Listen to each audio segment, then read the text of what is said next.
Ayan, ang saya-saya talaga. Ano kaya ang tips naman na ipapabaon sa next kitty hopeful na si Cassie after ng kanyang mentoring session?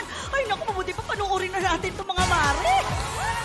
O, anong kakantahin mo para sa amin? And I am telling you po, i-dedicate ko po sa mama ko po.